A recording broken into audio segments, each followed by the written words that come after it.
పోగు మెరుపులోన పొద్దు పొడిసే తూర్పులోన మైసమ్మ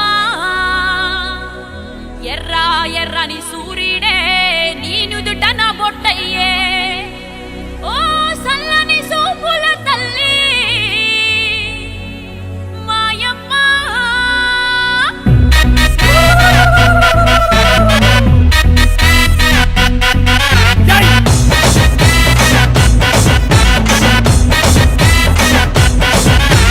అమ్మలగన్నా అమ్మరన్నా పచ్చి పసుపు బొమ్మరన్నా యాప చెట్టు కొమ్మరన్నా ధూపమెసే దుమ్మురన్నా ఆషాఢ మాసమన్నా అందులో ఆదివారం